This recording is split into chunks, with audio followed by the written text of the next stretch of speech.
El día que mi sobrino rompió el violín de mi hija y dividió a toda la familia. No sé cuántas veces he repasado todo esto en mi cabeza, intentando encontrar una versión donde no parezca que destrocé a mi propia familia. Pero no existe. Porque lo que pasó esa tarde en la sala de estar no fue solo un accidente. Fue el punto de quiebre de algo que llevaba años acumulándose. Me llamo Daniela. Soy madre de una joven violinista, Sofía, que a sus 15 años ha dedicado casi la mitad de su vida a su instrumento. Desde los 6 comenzó con clases en la escuela, de esas que muchos niños toman sin mayor compromiso. Pero cuando cumplió 10, su profesora en ese entonces me detuvo al final de una clase y me dijo con toda seriedad que Sofía no era una más del montón. Que tenía algo especial. Esa frase nos cambió la vida. Con esfuerzo, logramos pagarle una profesora particular, Carla, quien aceptó formarla bajo una condición, que Sofía estuviera dispuesta a tomárselo en serio. Y vaya si lo hizo. Todas las tardes, sin excepción, se encerraba 3 horas en su habitación, trabajando pasajes que me sonaban imposibles. Su disciplina era envidiable. No se trataba solo de talento, era devoción. El año pasado, Sofía audicionó para la orquesta juvenil de nuestra ciudad. Aceptaron solo a 12 violinistas, y ella fue la más joven de todos. Carla nos dijo que, si seguía así, tenía potencial para ingresar a un conservatorio de primer nivel. Sofía ya estaba preparando su portafolio para las audiciones universitarias. 15 años tenía, y ya hablábamos de cartas de recomendación, repertorios exigentes y grabaciones profesionales. Y luego está mi hermana, Verónica. Ella tiene un hijo de 17 años, Tiago. Inteligente, sí. Buenas calificaciones. Pero siempre ha tenido problemas con el control de sus impulsos.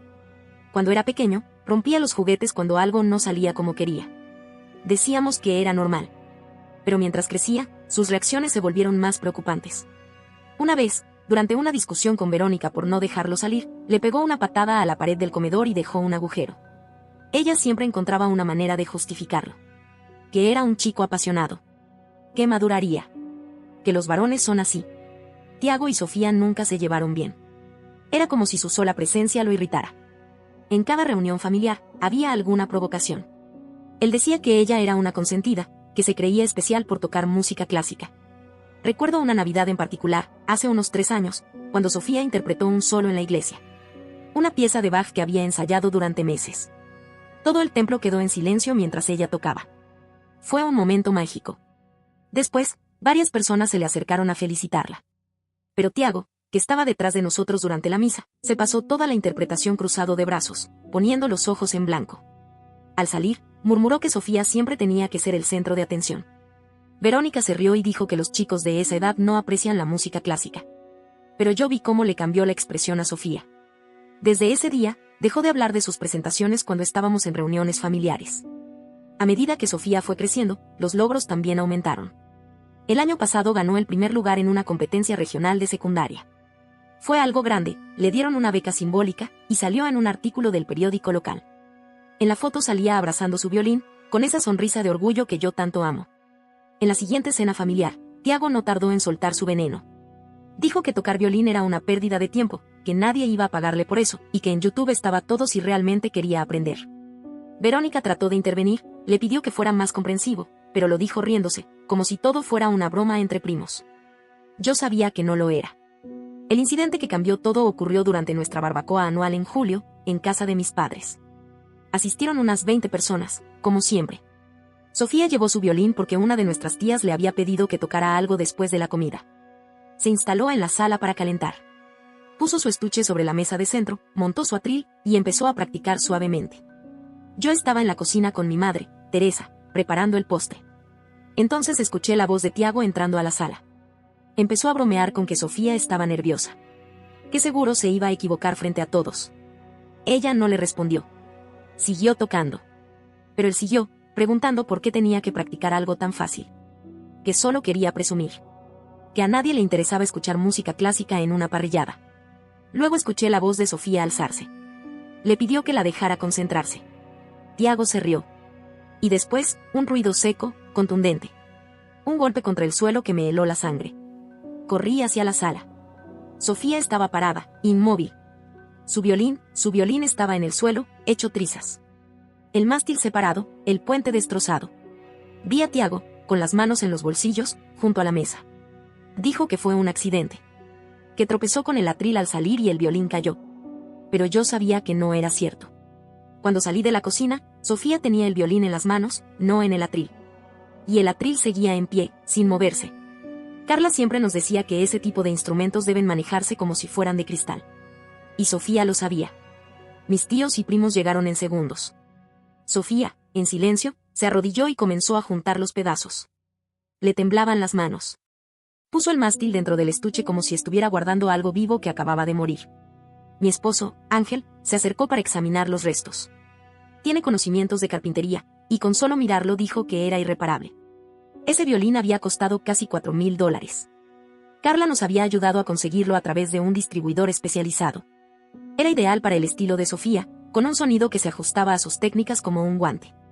Había sido una inversión, pero más que eso, era una extensión de ella. Tiago seguía con su discurso de fue sin querer. Verónica, sin pensarlo 2 veces, le tomó la palabra. Dijo que en reuniones familiares ocurren accidentes. Que no debía haber dejado el violín ahí, que podríamos comprarle uno nuevo. Incluso sugirió que quizá era un buen momento para que Sofía probara con otro instrumento. No supe si reír o gritar. Mi madre intentó calmar las aguas, como siempre. Que lo habláramos después. Que no era el momento. Pero el momento era ese.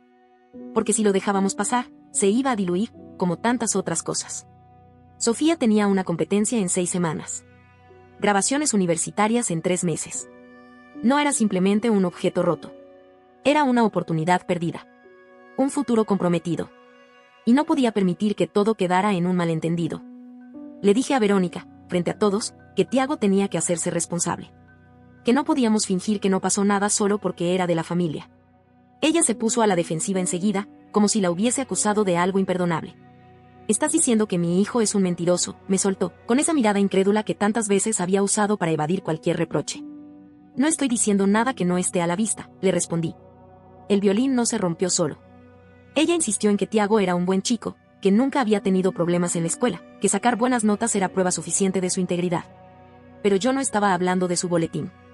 Estaba hablando de su carácter. De sus impulsos. De cómo, desde siempre, se le habían perdonado cosas que a cualquier otro chico no. La discusión se alargó casi 1 hora. Algunos familiares intentaban mediar, otros callaban incómodos, sin querer tomar partido. Mi padre, Raúl, propuso que todos nos calmáramos, que habláramos del tema otro día, cuando las emociones no estuvieran tan calientes. Pero yo sabía lo que pasaría si lo dejábamos enfriar, nada. Tiago se iría a casa, Verónica se convencería de que realmente fue un accidente, y nadie movería un dedo. Esa noche fue una de las más largas de mi vida. Sofía no dijo una palabra de camino a casa. En cuanto llegamos, se encerró en su cuarto. Ni siquiera quiso cenar. A la mañana siguiente, Ángel y yo decidimos ir a la estación de policía. Llevamos el violín destrozado en su estuche y explicamos todo al oficial de turno. Le contamos lo que Sofía había dicho, lo que escuchamos, lo que vimos.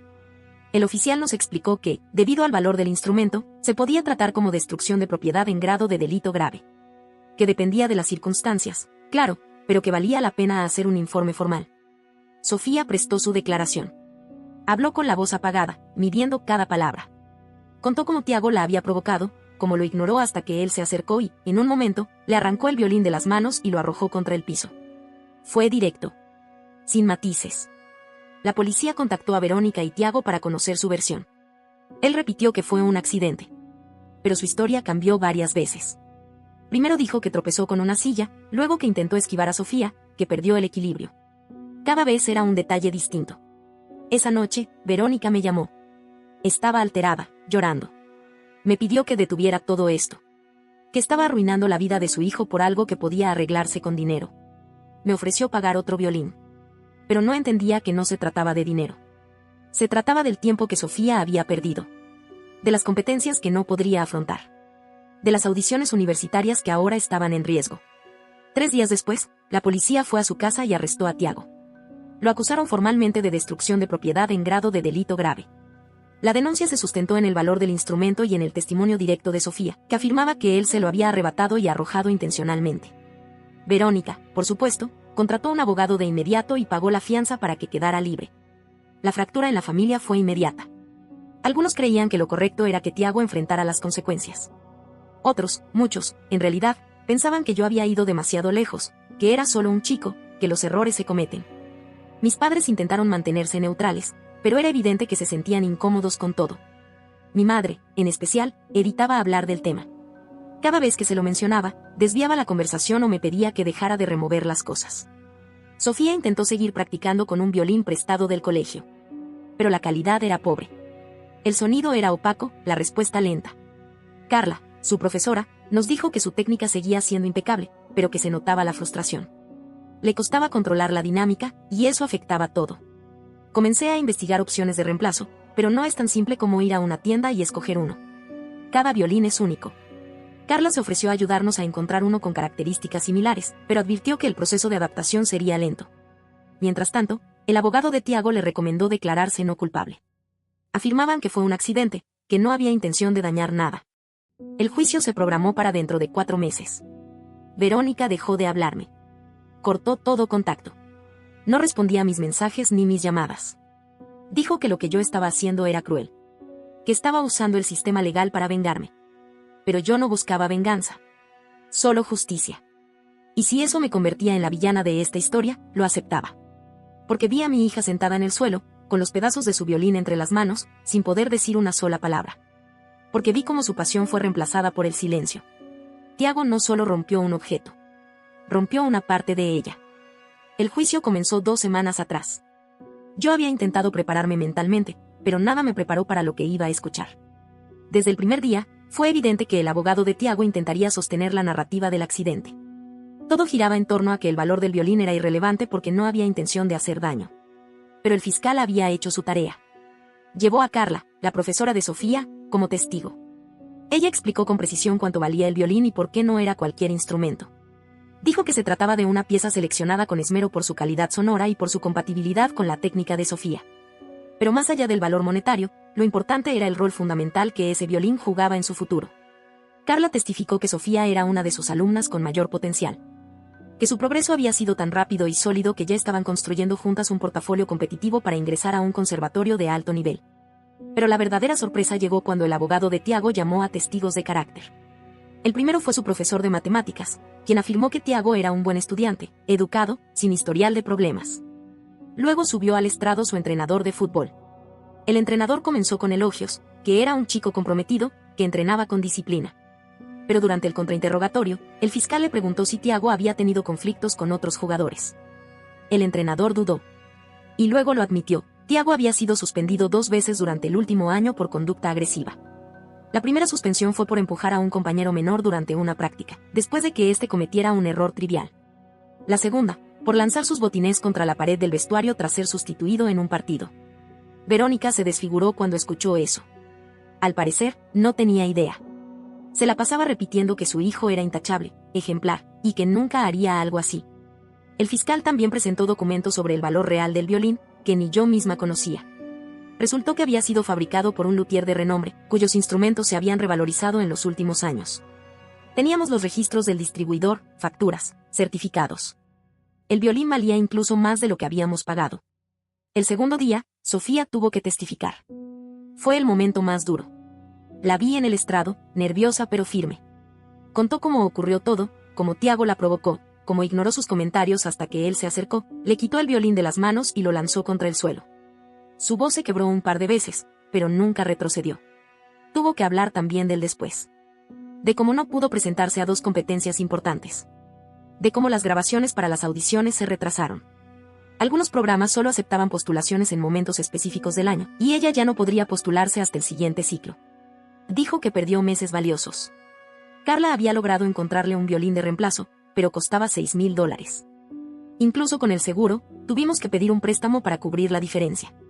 Sofía llevaba ya 2 meses practicando con él, pero confesó que aún no se sentía cómoda, que el sonido no respondía igual, que extrañaba las particularidades de su instrumento original. El tercer día fue el turno de Tiago.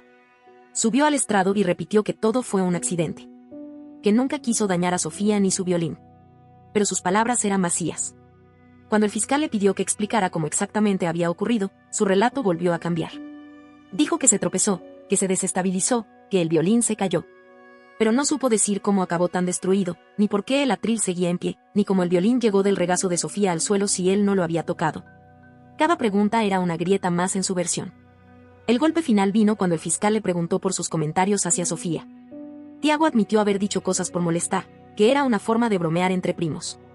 Pero varios familiares ya habían declarado que, en una cena 6 meses antes, él dijo que el violín de Sofía era molesto y que ella actuaba como si fuera mejor que todos. Cuando terminó el juicio, el jurado deliberó durante 2 días. Durante ese tiempo, Verónica me buscó. Me pidió hablar. Quería arreglar las cosas. Ofreció pagar el nuevo violín, las clases adicionales, lo que hiciera falta. Pero ya no se trataba de dinero. El fiscal fue claro, esto no era solo sobre un objeto destruido, sino sobre una carrera interrumpida, un sueño aplastado. Yo no podía aceptar una reparación a medias, no después de todo lo que Sofía había tenido que soportar. El veredicto fue claro. Culpable. Destrucción de propiedad como delito grave. El juez sentenció a Tiago a 6 meses de libertad condicional. 200 horas de servicio comunitario y restitución completa por el valor del nuevo violín y los gastos derivados del retraso en las postulaciones universitarias. Verónica se quebró en llanto en ese instante. Gritó que habíamos arruinado la vida de su hijo por algo que podría haber sido un accidente. Dijo que Tiago no podría ingresar a una buena universidad con un delito en sus antecedentes. Que le habíamos quitado el futuro. El abogado de Tiago presentó una apelación de inmediato, alegando que no había pruebas suficientes de intención. Pero yo sabía que sí las había. En los gestos, en las palabras, en los silencios. En el daño irreversible que Sofía había vivido desde ese día. Y lo más triste, es que el verdadero problema no era Tiago. Era Verónica. Su ceguera. Su orgullo. Su incapacidad de decirle a su hijo, te equivocaste. Asume lo que hiciste. La apelación fue rechazada la semana pasada. La condena de Tiago quedó firme. Pero lo que ocurrió después cambió el rumbo de todo de una manera que nadie esperaba. Un día, Carla nos escribió para contarnos que el periódico local había publicado una nota sobre el juicio. Un exprofesor de música retirado, Esteban, la había leído. Había enseñado durante más de 30 años en la Universidad Estatal, y todavía mantenía vínculos con varios programas de conservatorios importantes. Le había impresionado la historia de Sofía. Dijo que quería conocerla. Al principio dudamos. Pensamos que sería solo una charla amable. Pero cuando Sofía se presentó con él, Esteban pidió escucharla tocar. Ella eligió una de las piezas que había preparado con Carla antes de todo el desastre. Tocó con el nuevo violín, aún insegura, pero con toda la emoción que había contenido durante meses. Esteban quedó en silencio unos segundos. Luego dijo que tenía un talento especial.